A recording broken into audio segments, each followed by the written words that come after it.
A new bill introduced in the Senate calls for a complete audit of the Federal Reserve, and GSE investors gain a victory in the U.S. Court of Federal Claims. Ahead on Thursday's News Wrap.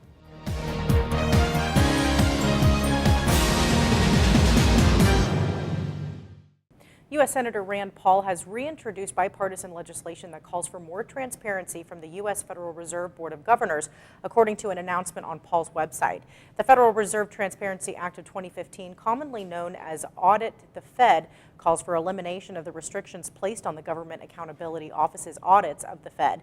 The bill also mandates that several divisions of the Fed be subject to congressional oversight, including credit facilities, securities purchases, and quantitative easing.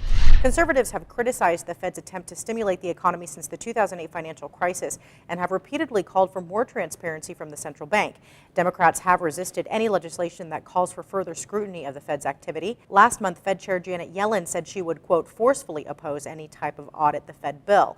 The Audit the Fed bill has 30 co-sponsors, only one of which, Mazie Hirono of Hawaii, is a Democrat.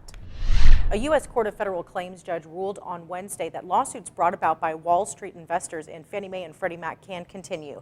Judge Margaret Sweeney denied the government's attempt to stay court proceedings in the case, gaining a victory for Fairholme Funds and its CEO Bruce Berkowitz, who sued the government in 2013 over the sweeping of GSE profits into the U.S. Department of Treasury. The plaintiffs in the suit claimed that the sweeping of GSE profits into Treasury is unconstitutional. You can check out these stories and all the latest happenings in the industry right here on our site. Thanks for joining us. We'll see you again on Friday. Until then, stay with DSNews.com for all of your most relevant default servicing news.